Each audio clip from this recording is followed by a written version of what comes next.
Tonight, we are hoping you leave here with a better understanding of Passport to Support dollars, tips and resources to assist you in making informed choices, a clearer understanding of the application processes, as well as information about the range of supports and services provided by local agencies. Tonight, we have guests here, Heather Summers, from Developmental Services Ontario, or otherwise known as DSO. Heather will present on the application process to receive Passport funding and what you can and cannot use the money for. Okay, so first I'd like to ask Heather Summers from the DSO to come up and make her presentation. Thank you. So I'm Heather Summers, and I'm actually from Extend a Family, who's the passport agency for the Southeast region. The DSO actually is under the same roof as us, but we're two totally different entities. I just want to make that distinction now.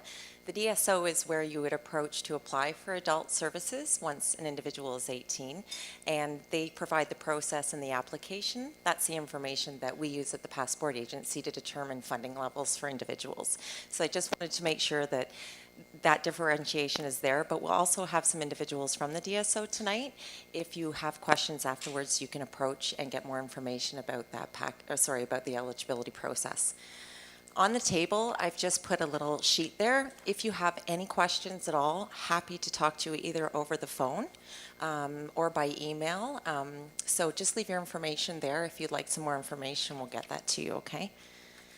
There's also an opportunity just to give us some feedback. This is only our second presentation, so if there's questions that haven't been answered or you feel like some more information should be added, I would be happy to hear that as well. I also have copies of the guidelines, so if you want to read a little bit more in detail about what we're talking about tonight, those are available to you as well. And if you also happen to be a passport recipient already, I do have some really neat information just about invoicing, which can be sometimes a little bit not just overwhelming, but confusing as well. So I want to make sure that you have access to that information if you'd like. So we'll just talk a little bit about the passport agency. I was telling you again that, that we're the not-for-profit organization in the Southeast region that actually administers passport funding. Okay, that's Hastings, Prince Edward, Lanark, LNG, Leeds and Grenville, and the Kingston Frontenac area. We have two offices. We have a Kingston office which actually houses all of our core programs. We have some adult and children's programs, summer camps. We actually have a really neat diversity garden that's just come into play. A lot of communities are doing this now. It's a garden that many different programs in the community as well as service agencies can access with their groups to take food right from the garden to table. So lots of life skills building there. Our office in Napanee is actually responsible for the administration of the passport program. So that's where you'd want to send all your invoices or call if you need more information about the program. So talk about a little bit about who's eligible. Well, first you have to be 18 to receive passport funding. Any adult that's currently receiving developmental services, maybe through an agency or any service that's funded by the Ministry of Community and Social Services would be eligible for these supports. Also young adults. So if you have an individual who's turning 18 who's still in school, that's okay. They can also apply. Now, the access to funding part, there is a wait list for passport. So those funding amounts don't necessarily come right at 18, okay, but they are available as money is injected into the program. So how are you going to apply? That's the DSO, that's the other entity that's underneath our roof. And basically what they're going to do is ask you to fill out an intake. They're going to determine the eligibility for the individual based on our guidelines. In some areas, individuals who are already in service would be grandparented. So it's a little bit less of a package you have to put together for that intake. So they confirm, the eligibility and complete the package. And in that package that I talked about, you would request services in there for passport. Right now, they're community participation and adult respite. So once those things are requested, which honestly, we don't, we assume everybody wants passports, so we would automatically check those as rare instances where people wouldn't be looking for that funding. So the DSO would then take this information and they're going to provide it to us so that we can go through our process to get people on the funding list and getting a potential allocation in place once that funding becomes available. So what I want to talk about just really briefly is what's been happening in Ontario. In 2011, the Ministry of Social Services actually started to change the way that people with a developmental disability would access services. So part of this transformation agenda, Passport became one of the key forefronts to put this transformation into place. So they wanted to create services and supports that focus on the individual's unique capabilities, interests, and needs. So MCSS actually puts out a really neat little package every month. It's called Spotlight on Transformation. So if you actually want more information about what's going on in this sector, it is available. There's a link there. So let's talk a little bit about what's actually happened recently. In 2014, $810 million was injected into the sector. That's a lot of money, the biggest injection that we've seen in Ontario. So part of this money was to be used in the transformation agenda to be used in part to support the individuals that were waiting for funding on our list.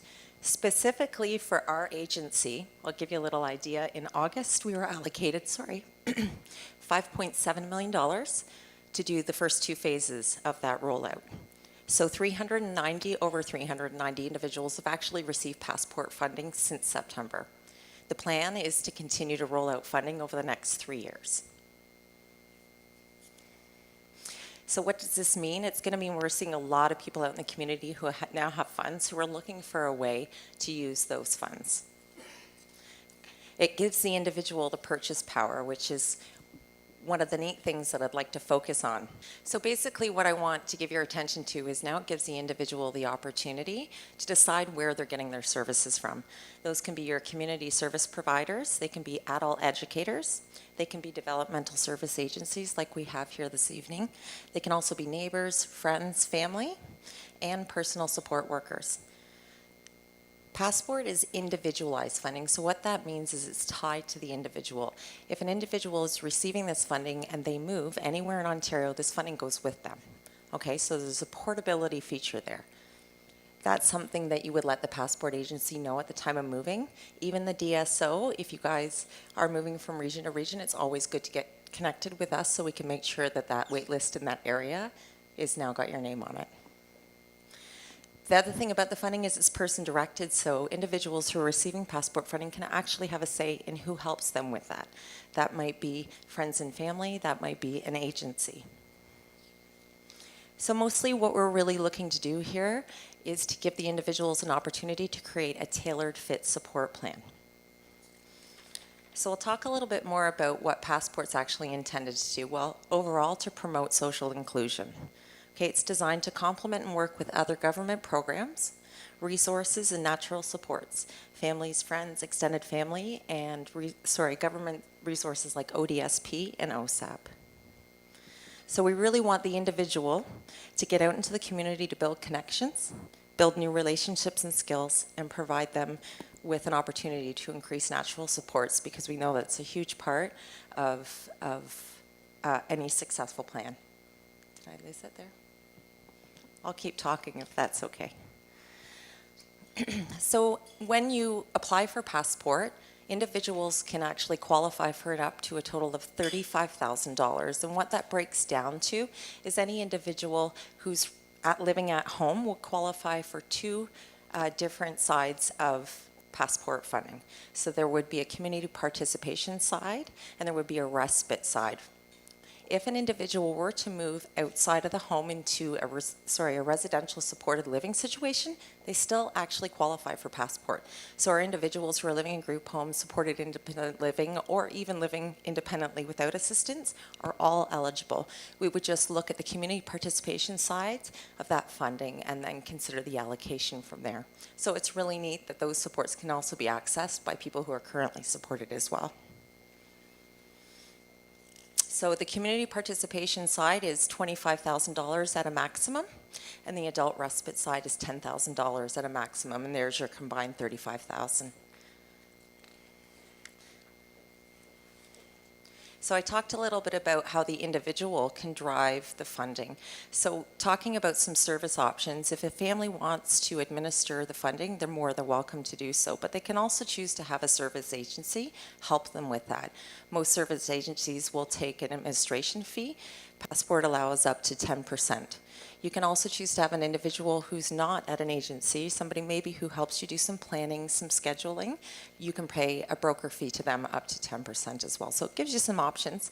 We also have families who choose to do a little bit of both. If they're running some programs out of an agency, they might decide to have a portion of the fund tied to the agency and then to keep a portion for themselves so they can make some decisions and planning on your own.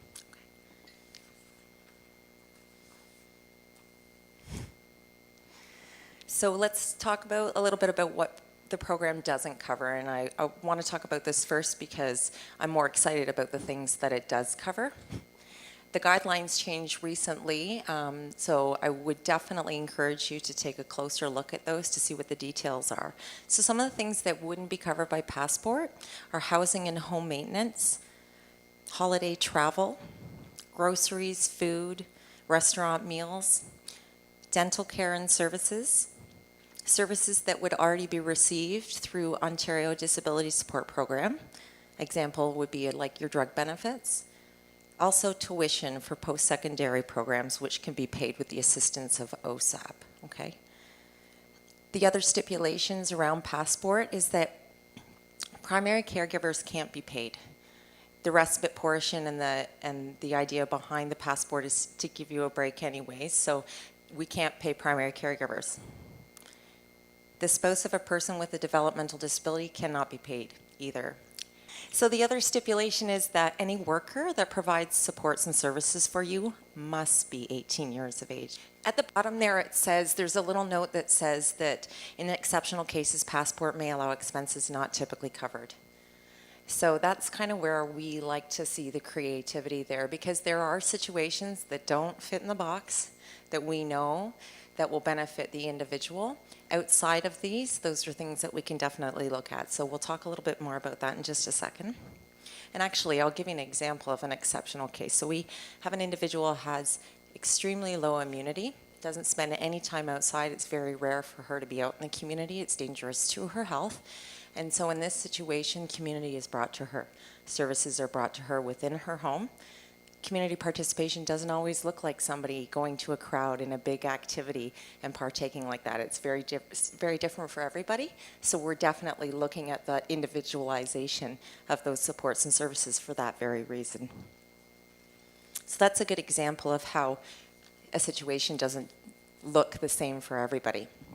So what does it cover? This is the fun part.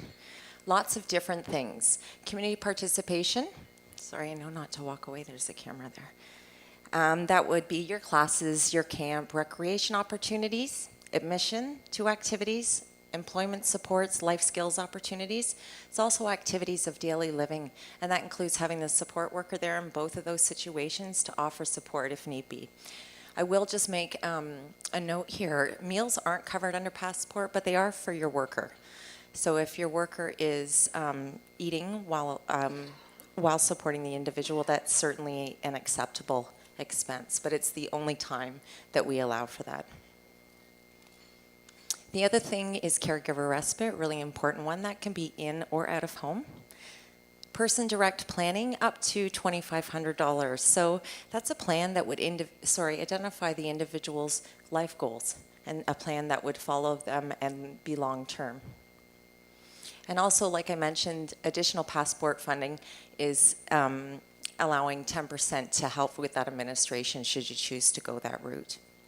So I'm going to give you a couple examples about how funding is being used, but what I really want to let you know is that creativity is really what we're looking for.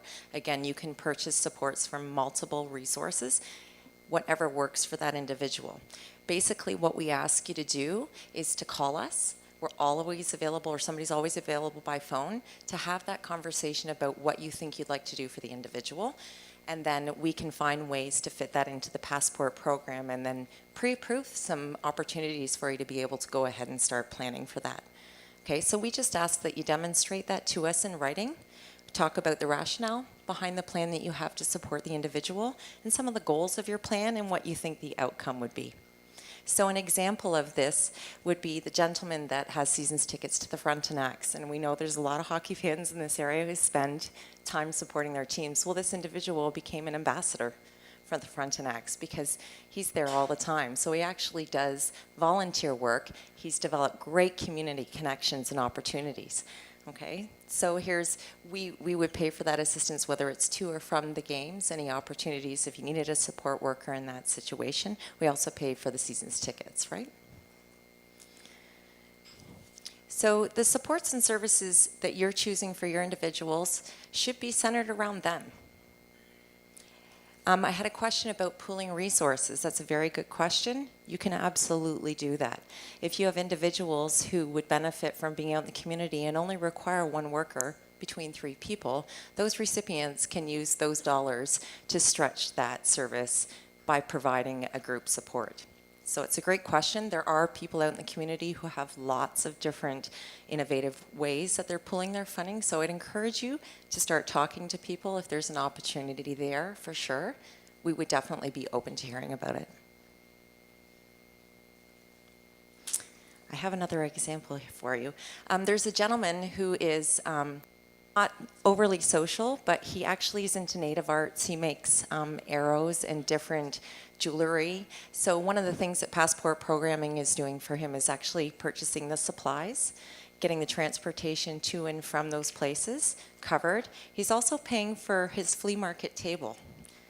So again, really innovative ways that individuals can use the funding and you know, be part of the community and doing things that they want to do.